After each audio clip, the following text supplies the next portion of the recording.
The same can't be said for the Verda Breaker, where there's no choice but to land your opponent on his neck, or in worst case scenario, inadvertently tucking it in when he received the move in New Japan Pro Wrestling. Did you see that, bro? Good. Dark Knight gang in this thing. Gang, gang. Today I'm about to do another video from WrestleLamia. WrestleLamia. I don't know, bro. Anyway, we about to hop into this video. This is 11 WWE wrestling moves that aren't fake. Y'all requested it. Don't trip you not. Got y'all. WrestleLamia. Listen, bro, I love your channel. You have a great channel. I'm ready to see some wrestling moves that aren't fake. I did a video from the homie already, and it was talking about like the weakest finishers. Or I think it said wrestling moves that are trash. I forgot. It was something like that. I'll link it down below. But anyway, we're going to see some wrestling moves that aren't fake. Something that'll probably break your back. Something that'll probably hurt you. You feel me? Right now, it's Saturday. I'll be dropping this Sunday morning for you guys. Everybody have a great weekend. I hope you already did. Shout out to the gang. Everybody continue to go after all your goals and dreams. I'm ready to hop into this video. 3 reactions today. Yes, sir. Let's go. Number 1. The German suplex. Oh yeah, this can't be fake. You know this is real. The German suplex is particularly tricky because of the potential for landing on the neck. While some of these moves may seem relatively safe, which is the idea behind professional wrestling, this changes when the moves are performed on a daily basis. Yes, a German suplex sees an opponent land on their shoulders, but this is jarring when it happens repeatedly. Of more concern is the heightened danger because one slip up and a person could come crashing down on their neck. Oh yeah, you saw it? This is a move which in some cases can be equally dangerous for the person executing it and the person receiving it, depending on where the shoulders or neck land. Number 2. Makes sense. You could definitely get paralyzed by this. Look at how he lands on his neck right here.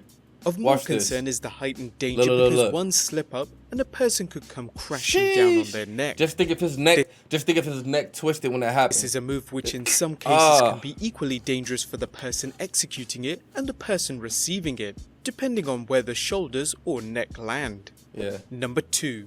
The Styles Clash. This finisher has been part of AJ Styles' moveset for a number of years, using it in TNA, Ring of Honor and New Japan Pro Wrestling.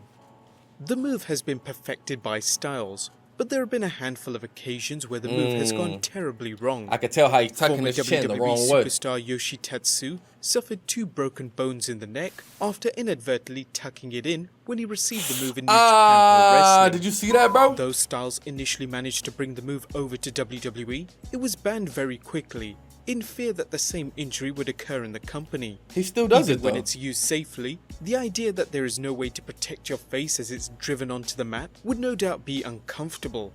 Especially this one performed onto the chair. He would alternatively adopt the phenomenal forearm as his finisher, which would no doubt be safer and hurt less. Number 3. The diving double. He doesn't do Styles Clash anymore? I swear I remember him doing the Styles Clash, bro. WWE's United States champion Shinsuke Nakamura once told that when you're on the receiving end of this move, it's like being stabbed in the chest. I'm sure. As it involves your opponent climbing to the top of the turnbuckle and driving both of his legs onto his opponent's chest, making for a devastating move.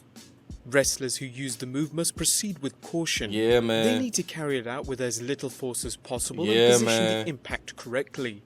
If too much pressure is applied or the positioning isn't right, there's a good chance the move could cause a sternal fracture, a fracture that could occur in the sternum or breastbone. Yeah. Whilst former WWE Universal Champion Finn Balor does uses it all the the move as time. his finisher, the coup de grace, Yes, he has perfected it over time.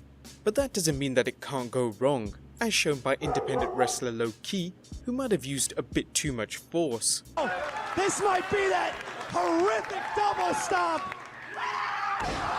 Damn, bro, why you doing like that? You could tell he used way too much force. Chill, my G. Force. Oh, this might be that horrific double stomp. Oh, God. Why did you do that? Number 4. The Camel Clutch. Ever think about what it would be like to be in a camel clutch? Nah. Whether it's the pressure on your back, your neck, or the added weight of an opponent sitting on you, Yeah, this that is a looked like move that that's hurt. likely to hurt an opponent if the person executing it slips in the slightest. However, there's a big difference between the old school camel clutch and the contemporary version. Today's camel clutch looks even less painful because most people taking the move are on their knees, rather than That's smart. keeping their legs extended, making it into a glorified chin lock. Having the legs extended stretches out the legs and makes the person whole taking lower the move back more and vulnerable everything. should someone such as the Iron Sheik decide to make them humble. Number 5. The Burning Hammer. There are several reasons why this move, innovated by Kyoko Ino and immortalized by Kenta Kobashi, has been listed as one of the most dangerous wrestling moves in Alright, the let me see world. it. Apart from almost landing completely Oh on your my neck, God. there is no Yeah, protection bro, given by the chill. opponent. In most variations of a pile driver, there is at least some sort of protection involved that would prevent injury. With a burning hammer, there is nothing to stop your head or your neck from hitting the mat first. Bro, I bet you old school wrestlers got so many injuries. It's like old school football players, you know what I'm saying? But as we grow and we evolve, we learn better, we do better. But yeah, this even looks insane. I saw how he landed on his even head. with WWE's ongoing That's concussion crazy. lawsuit, with WWE attempting to ban any move remotely dangerous towards its wrestlers, Brian Kendrick performed the infamous move during the Cruiserweight Classic Tournament quarterfinals against Kota Ibushi, He looked like getting he the really win with fucked up it. too. Number 6. The Pile Driver. There's a reason the WWE banned the pile driver. It's a risky move that, when done improperly, can shorten or end a superstar's career. While there's no denying the pile driver looks impressive, Stone Cold Steve Austin's career was shortened thanks to a botched pile driver by Owen Hart. The WWE decided the move wasn't cool enough that it outweighed the potential injuries. I didn't know that's how Although Stone the move Cold is still used outside the WWE. got retired, and even bro. in the company on rare occasions after special dispensation from Vince McMahon. It doesn't take much for the person on the receiving end to hope the wrestler performing the move knows exactly what he's doing. Yeah, man. Number 7. The Shooting Star Press. Messed up your spine. There It's are many over. wrestling moves that look sweet as hell, but can leave a wrestler confined to a wheelchair if they go wrong. One such move is the Shooting Star Press, a move which nearly ended Brock Lesnar's career during Yeah, I his saw it. 2003 match I against remember Kurt this. Angle at WrestleMania 19. Yeah. There, He gonna Lesnar land on his performed the head. move, which he'd used during his time in WWE's developmental territory, but miscalculated, missing Angle and landing hard on his neck. Some believe the only thing that saved Lesnar from a serious injury was his considerable musculature, particularly so, too. around his neck and Yeah. back. In 2017, Kurt Angle remembered the legendary botch. First of all, this is selfish, but I was like, damn, he broke his neck. I'm gonna have to hold this title another month. Then I was concerned about him because he wasn't responding. When I covered him, he did kick out. I did tell him to kick out and he kicked out. I remember asking him, can you give me an F5? He didn't respond. I was getting really worried. I started picking him up. I said, could you F5 me? He said, I think so, and he did. Brock's a pro. He came out of that. Let's face it, that's one of the most famous moves in WrestleMania history. Number 8. The Frog Splash. Whether it's RVD's 5-star Frog Splash, Oh boy, Kevin does this Owens' so. version, or the version popularized by the late great Eddie Guerrero, the Frog Splash is one of wrestling's The homie coolest Montez looking finishing Ford. moves. He gets hella high up and he Luchador does it too. Laferia is said to have been the first wrestler to use it, but it's long been associated with Eddie Guerrero. However, as Latino Heat showed in his debut match in the WWF, it can be a difficult move to pull off without injuring yourself, as the person executing it has to take extra care so they don't hurt their opponent. You would think the move is most likely to destroy the abdomen, but Guerrero injured himself during his first WWF match when he broke his elbow after a frog splash went wrong. Number 9. The Stone Cold The Stunner. Stone Cold Stunner, huh? Okay. Stone Cold Let's Steve see. Austin's finisher defined his career, making for conclusions dude. to matches that were nothing short of epic, as well as side-splitting moments whenever he stunned Mr. McMahon. Although the move looks relatively easy to deliver Yeah, it and should does. prove to be physically demanding, it exacted a heavy price from the Texas Rattlesnake because it caused a stiff bump to his tailbone every time he performed it. Oh, Over okay. time, Austin's nightly use of the move aggravated his spinal column, which was already hurting from the previously mentioned injury due to Owen Hart's botched pile driver. Oh. Number 10. That The makes sense. Torture Rack. While some fans claim watching any match involving Lex Luger was akin I wanted him to show at The Rock and Stone Cold to Stunner at least human one more torture, time. we're Well, let's talking keep about going. Luger's finisher, the Torture Rack, a backbreaker submission that saw Lex Luger place an opponent on his shoulders and crank their spinal column until they submitted. While the move looks like a simple matter of strength and balance, Yeah, is that there's bad? much more to it than simply holding someone up. Watch Luger perform the move and you'll notice the total package bouncing his opponent as he holds him up. putting extra weight on his shoulders, his back, and even his quads. Oh. And number 11.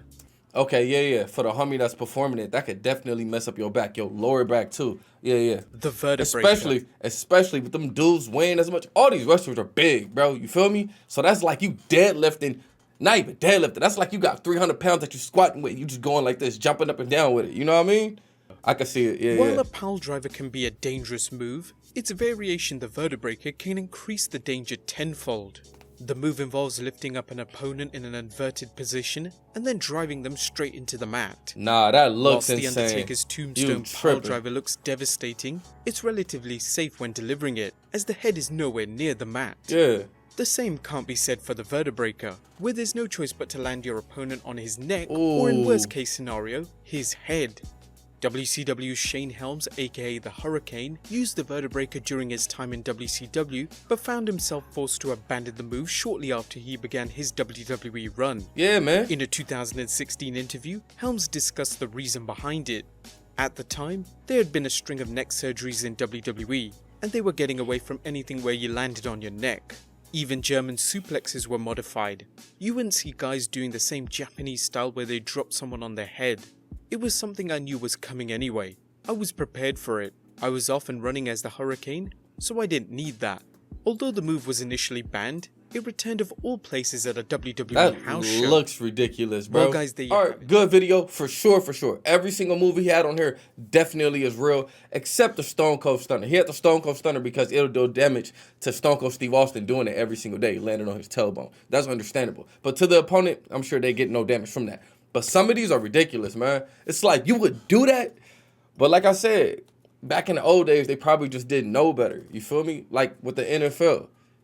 Certain things we just didn't know better. So over time, humanity, we get smarter and we're like, all right, concussions, motherfucking, what's it called? CTF. Like, you know what I'm saying? We just figured things out. But nah, this was a good little, this was a good video. I'm gonna keep it a stack. Good video. Shout out to the gang. I'm gonna see y'all next time. Like I said, 3 reactions. Yo, peace.